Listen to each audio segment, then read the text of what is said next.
నమస్తే అండి, హరిబాబుని మాట్లాడుతున్నాను.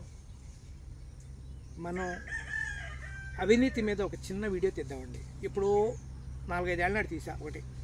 ఎంఆర్ఓలోను రెవెన్యూ వాళ్ళలో జరిగే అవినీతి గురించి అప్పుడు చెప్పాను. అసలు ఈ గత 3 రోజుల నుంచి చూస్తుంటే ఢిల్లీలో హైకోర్టు జస్టిస్ యశ్వంత్ వర్మ గారింట్లో 5-6 బస్తాలు ఇడుగుతారా 5-6 బస్తాలు నోట్ల కట్టలు దొరకటం ఇవన్నీ చూస్తే ఎంత దారుణమైన అవినీతి ఉందో బాధేస్తుందండి.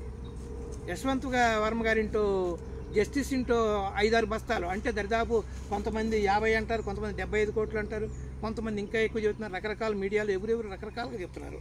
తప్పమ్మ అట్లా రకరకాలుగా చెప్తున్నారు. ఎంతైనా సరే 50-60 కోట్లు తక్కువ తెలియదు. ఒక హైకోర్టు జస్టిస్ ఇంట్లో జస్టిస్ యశ్వంత్ వర్మ గారి ఇంట్లో 50 నుంచి 75 కోట్లు దొరకటం అంటే ఏంటండి అది?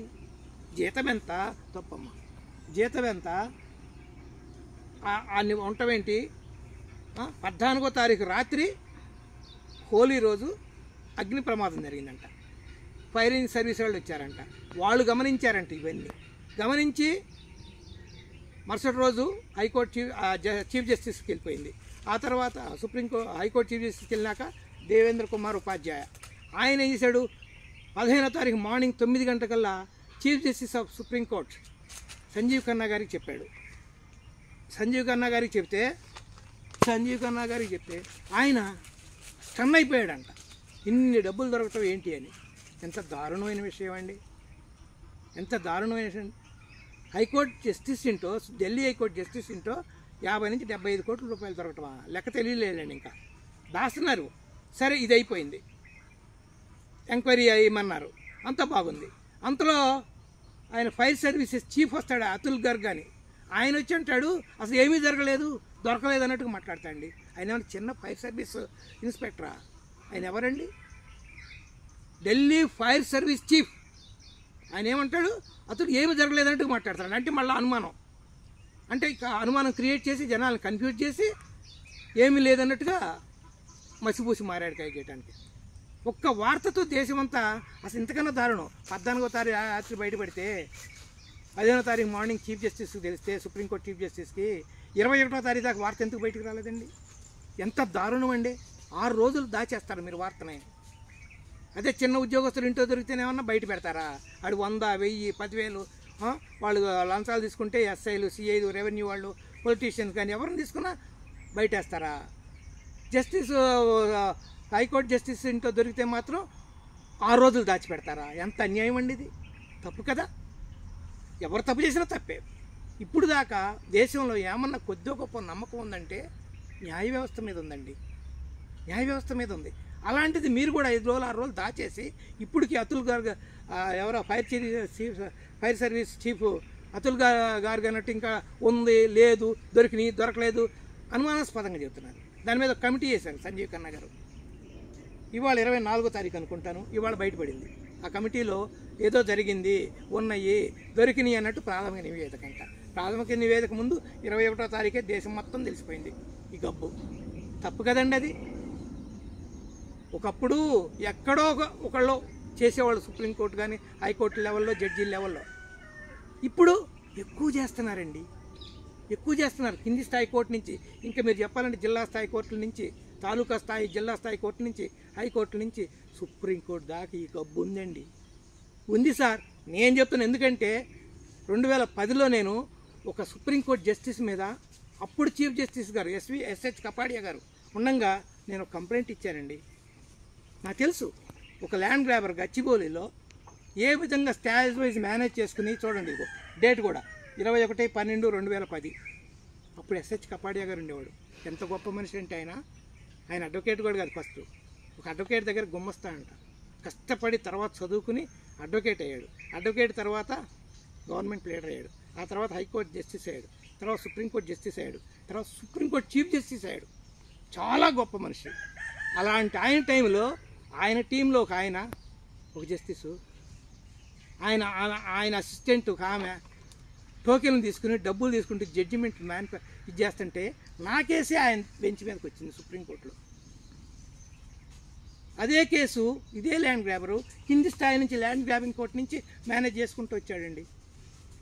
ల్యాండ్ గ్రాబింగ్ కోర్టు, హైకోర్టు అన్నీ మేనేజ్ చేసుకుని సుప్రీంకోర్టులో కూడా అక్కడ కూడా మేనేజ్ చేస్తే నేను ఇక లాభం లేదని చెప్పి ఈ విధంగా మోసపోయాను. నేను 30 ఏళ్ళు వ్యవసాయం చేసిన భూమిని నేను గచ్చిబౌలిలో నన్ను ల్యాండ్ గ్రాబర్ని చేసి నా భూమి కాజేయడానికి ఎకరం భూమే ట్రై చేస్తున్నాడని నేను చెబితే ఎస్హెచ్ కపాడియా గారికి ఆయన ఇమ్మీడియట్గా ఆ బెంచ్ మార్చేశాడు. కానీ నాకు ఒక లెటర్ రాశారు, ఇలాంటిది నువ్వు డైరెక్ట్గా ఇట్లా రాకూడదు, త్రూ ప్రాపర్ ఛానల్ రావాలని చెప్పారు.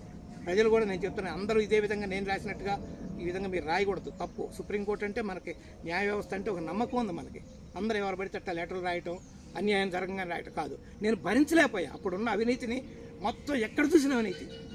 రంగారెడ్డి జిల్లా కింద నుంచి ఒక విలేజ్ ఎంఆర్ఓ ఆఫీసులో అసిస్టెంట్ దగ్గర నుంచి, విలేజ్ అసిస్టెంట్ దగ్గర నుంచి, రెవెన్యూ సెక్రటరీ దగ్గర నుంచి, రెవెన్యూ డిపార్ట్మెంట్ దగ్గర నుంచి, ఆర్ఐ దగ్గర నుంచి, సర్వేయర్ దగ్గర నుంచి, deputy MRO, RDO, joint collector దాకా ఇది 2005 నుంచి 2009 మధ్య ఒక స్టేజ్ వైజ్ మేనేజ్ చేసుకుంటూ వెళ్ళిపోయారు. ప్రజా corruption, cash and carry system అయిపోయింది. నేను డీజీ విజిలెన్స్కి ఇచ్చా, మహంతి గారు ఉండేవాడు ఆ రోజులో డీజీ విజిలెన్స్, మదన్ మోహన్ గారని డిప్యూటీ డైరెక్టర్ జనరల్ ఉండేవాడు, మా మామయ్య గారు క్లాస్మేట్. అయినా కలిసి చెప్పా ఇట్లా జరిగితే ఆయన ఒక విజిలెన్స్ ఎంక్వైరీ కమిటీ వేశాడు. వేస్తే ప్రభాకర్ గారని, జొన్నలగడ్డ ప్రభాకర్ గారు, ఆయన ఎస్పీ అప్పుడు, ఆయన మొత్తం థరో చేసి మొత్తం రిపోర్ట్ ఇచ్చేసాయండి. హరిబాబు జెన్యూన్ రైతు, అతను దొంగ డీటెయిల్స్కి వచ్చేది ఇచ్చాడన్నాడు. అదే రిపోర్ట్ నేను సుప్రీంకోర్టు దాకా ఇచ్చి కపాడియా గారికి కంప్లైంట్ ఇచ్చానండి. నేను ఇస్తే బెంచ్ మార్చారు. నన్ను 30 ఏళ్ళు వ్యవసాయం చేసుకున్న నిజమైన వర్తున్న మనిషిని, టైటిల్లో ఉన్న మనిషిని నన్ను దొంగని చేశారండి. కోర్టు అనుకుంటే ఏదైనా చేయగలుగుతుంది అంటే ఇంకా నమ్మకం ఏముంటుందండి. నేను ఎందుకు రావాలి సుప్రీంకోర్టు దాకా? ఇదే మాట కపాడియా గారిని అడిగా, సార్ నాకు స్టేజ్ వైజ్ నాకు 4 రోజుల ముందే ఛాలెంజ్ చేసి చెప్తున్నాడు నా అపోనెంట్ ల్యాండ్ గ్రాబరు, నాదే జడ్జిమెంట్ అని చిటికలే చెప్తున్నాడు, ఛాలెంజ్ చేస్తున్నాడు అని నాకు ముందే తెలుస్తుంటే నేను ఎందుకు రావాలి కోర్టుకి? ఇంకా అతను స్టేజ్ వైజ్ మేనేజ్ చేసుకున్నాడు డబ్బులు ఇచ్చి. ఇదే మాట నేను అడిగా. అప్పుడు ఆయన బెంచ్ మార్చాడు. బెంచ్ మార్చినా కూడా తర్వాత మళ్ళీ ఇంకో రకంగా మేనేజ్ చేయడానికి ట్రై చేశారు. ఇంత అవినీతి కూరుకుపోయిందండి. ఎక్కడ జరగట్లేదు చెప్పండి. రెవెన్యూ కానీ, పోలీస్ కానీ, అబ్కారీ కానీ, ఏ డిపార్ట్మెంట్కి వెళ్ళండి అవినీతి లేదా? అన్ని చోట్ల ఉందండి స్టేజ్ వైజ్. నాకు 16 ఎకరాలు, 20 ఎకరాలు అక్కడ వెల్దండలో పొలం ఉంటే 10 ఎకరాలు పాస్బుక్ ఇచ్చారు, 10 ఎకరాలు ఎవరు, 8 ఎకరాలకు ఎవరు తిప్పుతూ ఉంటారు. 8 ఏళ్ళ నుంచి 9 ఏళ్ళ నుంచి 6-7 ఎంఆర్ఓలు మారారు. ఎవరు తిప్పుతారు, తిప్పి తిప్పి తిప్పి తిప్పి చివరిగా రేవంత్ రెడ్డి గారి బెంచ్కి ఇచ్చాం. మనం రేవంత్ రెడ్డి గారి ముఖ్యమంత్రి గారికి ఇచ్చా, వాళ్ళ తమ్ముడికి కృష్ణారెడ్డికి ఫైల్ ఇచ్చా. 10 ఏళ్ళ నుంచి కాలేదు, 12 ఏళ్ళ నుంచి కాలేదండి, నాకు పాస్బుక్ రాలేదు. ఎన్నిసార్లు జరగాలండి? వెళ్దండి దగ్గర దాప తిరిగి తిరిగి తిరిగి తిరిగి యాస్ట్ వచ్చింది. పాస్బుక్ కోసం తిరుగుతారా? నేను ఇంత తిరిగి వచ్చిన మనిషి. నేను ఎవరు సీఎం గారు, రేవంత్ రెడ్డి గారు ఉంటే ముఖ్యమంత్రి గారు వారికి పంపించే ఫైలు. మరి అది ఏమైందో ఏమో, ఎప్పుడు వచ్చిందో తెలియదు. అలా ఉందన్నమాట. స్టేజ్ వైజ్ మేనేజ్ చేసుకున్నారు రెవెన్యూ డిపార్ట్మెంట్లో, పోలీసులో కూడా అంతే, అబ్కారీ అంతే, ఏ డిపార్ట్మెంట్ అనాలండి క్యాష్ అండ్ క్యారీ. అట్లాంటిది జ్యుడిషియరీలో కూడా వచ్చిందండి. జ్యుడిషియరీలో కూడా కరప్షన్ అయితే మేము ఎవరికి చెప్పుకోవాలండి? దేశ ప్రజలు 140 కోట్ల మంది ప్రజలు ఒక న్యాయ వ్యవస్థను నమ్ముకుంటుంది. 4 మూల స్తంభాలు అంటారు, బ్యూరోక్రసీ, మీడియా, ఇది న్యాయ వ్యవస్థ, ఇట్లా రాజకీయం, 4 వ్యవస్థలు ఉంటే, 4 స్తంభాలు ఉంటే ఈ 3 మలినమైపోయింది. ఒక న్యాయ వ్యవస్థ పద్ధతిగా ఉందనుకున్నాం. న్యాయ వ్యవస్థలో కూడా హైకోర్టు జస్టిస్ ఇంట్లో డబ్బులు కోటాను కోట్ల రూపాయల డబ్బులు దొరికితే ఎక్కడ తెస్తాడండి? జీతం ఎక్కడండి? ఎంత ఉంటుందండి? ఆయన ఇంట్లో బస్తాల కొద్దీ 500 రూపాయల నోట్లు కట్టలు ఉంటాయా? ఎంత అన్యాయం అండి. మళ్ళీ దానికి ఒక కమిటీలు వేయటం, అది ఉందని అంటారు, లేనంటారు, అతుల్ గార్గ్లు అంటాడు, ఫైర్ చీఫ్లు అంటాడు, లేదని చెప్తారు. ఇట్లా చేస్తే సామాన్య ప్రజలకు ఇంకా న్యాయ వ్యవస్థ మీద నమ్మకం ఎందుకు ఉంటుందండి? నాలాంటికి ఈ గబ్బు నాకు 2010కే తెలుసు. కానీ ఇప్పుడు సంజీవ్ ఖన్నా గారు ఊరుకోరనే నేను అనుకుంటున్నా. కానీ గత 3 రోజుల నుంచి మాత్రం భారతదేశంలో ఉన్న ఏ మీడియా అయినా సరే సీరియస్గా డిస్కస్ చేస్తుంది. ఎందుకు తెచ్చుకుంది ఆ పరిస్థితి న్యాయ వ్యవస్థ? మీరు ఇచ్చిన అవకాశం. ఇదివరకు న్యాయ వ్యవస్థ గురించి మాట్లాడాలన్నా, దాని వైపు చూడాలన్నా భయం కలిగేదండి. నేను తిన్న దెబ్బలకి నాకుంద ఒకే ఒక ఎకరం, ఆ ఎకరం పొలం పోగొట్టుకోలేక ఎస్హెచ్ కపాడియా గారు, చీఫ్ జస్టిస్ ఆఫ్ సుప్రీంకోర్టు, ఆయన దాకా కంప్లైంట్ ఇచ్చా. అది పోతే నా జీవితమే పోద్ది. అందుకని అక్కడ దాకా వెళ్ళాను. ఏం చేస్తాను చెప్పండి? అప్పుడు నా అడ్వకేటు హరీష్ సాల్వే గారు ఫీజు కూడా అంత తీసుకోవాలా. ఆయన భార్య హరీష్ సాల్వే, ఆయన భార్య నామినల్ ఫీజు తీసుకుని 1 ఎకరం రైతు అన్యాయం జరిగిపోయాడు, పాపం నిజమైన రైతు ఇదయ్యాడని ఆయనే వాదించి నన్ను బయటపడేశాడు. చెబుతున్నానండి, సుప్రీంకోర్టు దాకా ఉంటే ఇంక మేము ఎవరు చెప్పుకోవాలా? కోటాను కోట్ల రూపాయలు, 60-70-75 కోట్ల రూపాయలు ఆయన ఇంటో దొరికిద్దా? ఆయన కూడా నేను తీసుకున్నానని చెప్పడం, తీసుకోలేదని చెప్పడం. ఆయనకు ఒక ట్రాన్స్ఫర్ ఇచ్చారండి అలహాబాద్ హైకోర్టుకి. ఇంకా విచిత్రం చెప్తున్నా, ఈయన అలహాబాద్ హైకోర్టుకి వేస్తే అక్కడ బార్ అసోసియేషన్ వాళ్ళు ఈ చెత్త అంటే మాదేమైనా చెత్త కుప్ప మరి తీసుకొచ్చి ఇక్కడ పడేయడానికి అని వాళ్ళు ఎదురు తిరిగారంట బార్ అసోసియేషన్. అంటే వాళ్ళు భరించాలి కదా బార్ అసోసియేషన్ కూడా, అలహాబాద్ బార్ అసోసియేషన్ కూడా. అంటే అంత వ్యతిరేకత వచ్చింది. 3 రోజుల నుంచి దేశం మొత్తం న్యాయ వ్యవస్థ గురించి నానా రకాలుగా ఉందని లేదని ఇంకా చెప్పరు. ఇంకా కమిటీలు అంటున్నారు 100% తీసుకున్నాడు ఆయన పాత్ర ఉంది, ప్రమేయం ఉందని చెప్పరు. దాని మీద మళ్ళీ ఒకసారి హైకోర్టు జడ్జి అవ్వగానే ఇక ఇంపీచ్మెంట్ తప్పించి ఏమి ఎవరు చేయలేరు అనే ఒక నమ్మకమే కదా. 2011లో నేను ఇది జరిగిన తర్వాత 2010లో నేను కపాడియాకి ఇచ్చా కదా, కపాడియా గారికి. ఆ తర్వాత నేను అన్నాహజారీ మూమెంట్లో 16 రోజులు 17 రోజులు ఢిల్లీలో నేను ఆమరణ నిరాదీక్ష చేశాను. ఎందుకు తెలుసా? న్యాయ వ్యవస్థలో కూడా జవాబుదారీతనం ఉండాలి అని. ఇప్పుడు ఎస్ఐ ఒక ఇది ఇచ్చాడంటే ఆయన జవాబుదారీతనం ఉండాలి, ఎంఆర్ఓ ఇచ్చాడంటే జవాబుదారీతనం, ఆర్డీఓ, కలెక్టర్, ఐఏఎస్ అందరికీ జవాబుదారీతనం అడుగుతారు. నువ్వు ఎందుకు ఇచ్చావనంటే అడగొచ్చాలని. కానీ సుప్రీంకోర్టు హైకోర్టులో లేదు, అది జవాబుదారీతనం వాళ్ళకేం లేదు. జ్యుడిషియల్గా లేదా ఆయన జడ్జిమెంట్ ఇచ్చాడంటే అది ఫైనల్ అంతే. జవాబుదారీతనం కోసం నేను అడిగింది. 16 రోజులు నిరాహార దీక్ష చేశాను ఢిల్లీలో. తప్పు కదా, జవాబుదారీతనం లేకుండా ఉంటే ఇదే కథ అవుతుంది. యశ్వంత్ వర్మ లాంటి వాళ్ళే తయారవుతారు. ఒకప్పుడు ఇప్పుడు ఎక్కడో ఒకళ్ళండి యశ్వంత్ వర్మ గారు లాంటి వాళ్ళు, ఇప్పుడు కొద్దిగా ఎక్కువయ్యారు. మొత్తం ఉండారని నేను చెప్పనండి, మొత్తం ఉండారని నేను అన్నాను. కొద్దిగా ఉన్నారు, కొంతున్నా కూడా నాలాంటి వాడు నలిగిపోతాడు కదండి. వాడు జీవితాంతం కష్టపడి సంపాదించుకున్న భూమిని దోబీగా జమీన్ అని ఒక సినిమా వచ్చింది బిమ్మలరాయ్ గారిది. అట్లా చివరిదాకా కష్టపడి సంపాదించి ఆ 1 ఎకరాన్ని పోగొట్టుకుంటే హైదరాబాద్ సిటీలో 35 ఏళ్ళు వ్యవసాయం చేసిన ఏమిటి నా పరిస్థితి ఏంటి చెప్పండి. ఇక నాలాంటి రైతు సుప్రీంకోర్టు నమ్మి వస్తామండి. ఎందుకు వస్తాం? న్యాయం జరిగిద్దని వస్తాం. ఇదేంది క్యాష్ అండ్ క్యారీగా 6 బస్తాలు 7 బస్తాలు కోటాను కోట్లు డబ్బులు వేసుకుంటే మీరు ఎవరో చెప్పుకోవాలా? సో మీరు న్యాయ వ్యవస్థ కూడా ఈ విధంగా తయారైతే మాత్రం దానికి సమాధానమే ఉండదు. ఇంకా నమ్మకం పోయిందనుకోండి ప్రజల్లో, దాంట్లో కూడా నమ్మకం పోతే ఇంకా అసలు ఎక్కడి నుంచి ఎక్కడికి పోద్దో కూడా చెప్పడానికి లేదు. ప్రజల్లో అలజడి వచ్చింది, అశాంతి వచ్చింది. అది తప్పండి, తప్పు. నేను చెప్తున్నాను, ల్యాండ్ గ్రాబర్ కూడా చెప్తున్నానండి. చూడండి, గచ్చిబౌలిలో ఆయనకి చూడండి ఎన్ని డీడ్లు ఉన్నాయో, ఎన్ని డీడ్లు. ఈ ఇన్ఫర్మేషన్ అంతా సుప్రీంకోర్టుకి ఇచ్చా. కింద ల్యాండ్ గ్రాబింగ్ కొట్టించి మొత్తం అతనికి ఎన్ని డీడ్లు 60-70 డీడ్ల ద్వారా అతనికి కబ్జాలు పెట్టాడు ఆయన. ఈ 60 డీడ్లు చేసి సుప్రీంకోర్టుకి ఇచ్చా, మొత్తం సేల్ డీల్తో సహా. మళ్ళా అతను హైకోర్టులో 3 ఏళ్లలోనే 25-30 కేసులు 40 కేసులు దాకా వేసాడు. ఆ కేసులు రిట్ పిటిషన్లు అన్నీ నా పట్టాడు మీద. ఒక్క మనిషి 3 ఏళ్లలో 30-40 కేసులు వేయచ్చా? ఎట్టేస్తారండి? ఏమన్నా కోర్టు కేసు ఉంటే ఒకటో 2 ఉండదు. ఇక ఆయనకి అంతగా అదే పని, కోర్టులోనే ఆఫీసు మా ల్యాండ్ గ్రాబర్ గారికి.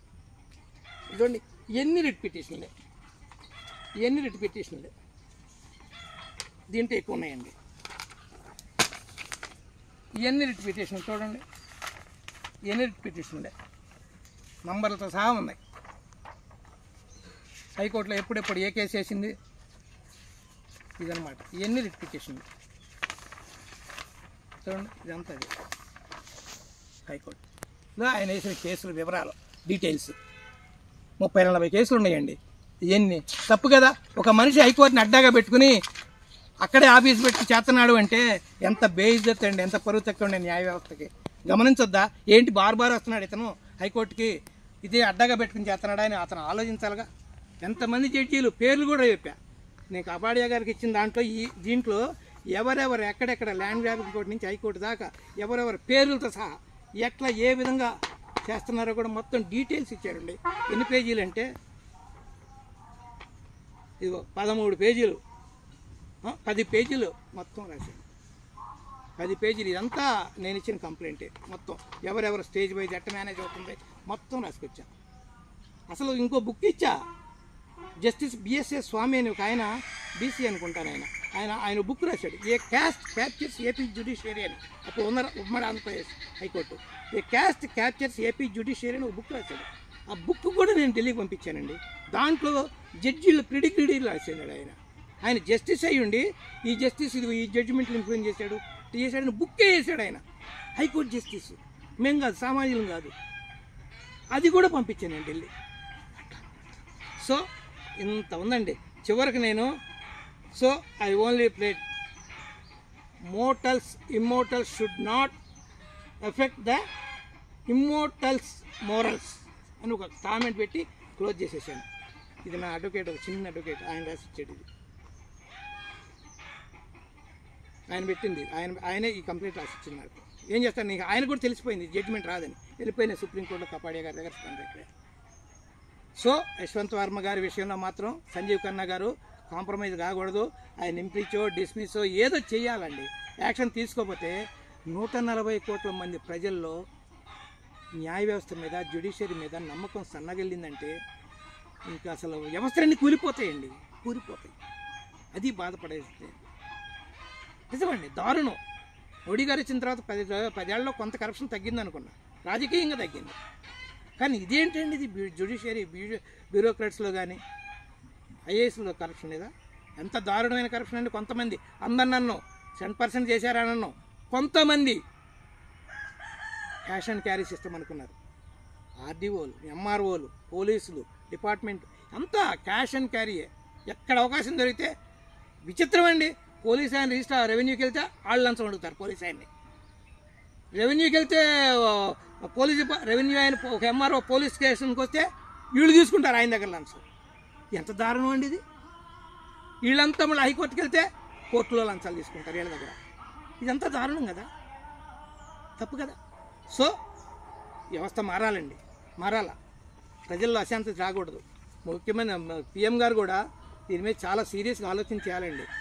సీజే వాళ్ళని, చీఫ్ జస్టిస్ని, హైకోర్టు జస్టిస్ని అందరిని కూర్చోబెట్టి కమిటీ చేసి సీరియస్గా ఆలోచించి అతని మీద, యశ్వంత్ వర్మ గారి మీద మంచి యాక్షన్ తీసుకుని చేయకపోతే మాత్రం న్యాయ వ్యవస్థలో నమ్మకం కుదరదండి. ఇది నా బాధతో చెప్తాను. ఎందుకంటే నేను పెయిన్ 2010లోనే అనుభవించి నేను సుప్రీంకోర్టుకి ఇచ్చిన కంప్లైంట్ నాది. ఇది ప్రూఫ్స్తో సహా ఇచ్చా. ప్రూఫ్స్తో సహా యుద్ధం చేయలేక, ఆ ల్యాండ్ గ్రాబర్తో యుద్ధం చేయలేక ప్రూఫ్స్తో సహా ఇచ్చా. పేర్లు చెప్పట్లేదు ఎందుకంటే బాగుండదు. జస్టిస్ అప్పుడు పేరు కూడా నేను చెప్పట్లేదు, బాగుండదు. Okay, thank you. Haribabu natural farming YouTube channel subscribe చేసుకోండి. కాకపోతే మీరు గమనించండి, సుప్రీంకోర్టు కూడా సంజీవ్ ఖన్నా గారు కానీ, మీరంతా హైకోర్టు జస్టిసులు కానీ, చీఫ్ జస్టిస్లు కానీ, జస్టిసులు కానీ మళ్ళా మోడీ గారి నాయకత్వంలో మంచి ఏదైనా కమిటీలు వేయాలా, ఎట్లా ప్రక్షాళన చేయాలని ఆలోచించాలా. ప్రక్షాళన కావాల్సిందే. కాకపోతే మాత్రం ప్రజల్లో అశాంతి అలజడి వచ్చేస్తుంది. ఓకే, హరిబాబు న్యాచురల్ ఫార్మింగ్ అవినీతి మీద మనకున్న చిన్న వీడియో ఇది. నాకు ఎందుకంటే 3 రోజుల నుంచి చేద్దాం అనుకుంటున్నా, తోటకు రాలా, ఇక్కడికి వస్తేనే వీడియో దిగుతుంది. ఓకే, ఇది చూడండి. ఇదివరకే రెవెన్యూ వాళ్ళ మీద ఒక్కళ్ళ మీదే పెట్టాను నేను అవినీతిని. ఇప్పుడు జ్యుడిషియరీలో దొరికింది, హైకోర్టు సుప్రీంకోర్టులో దొరికింది. Okay, thank you friends. Haribabu natural farming YouTube channel subscribe చేసుకోండి. బాయ్.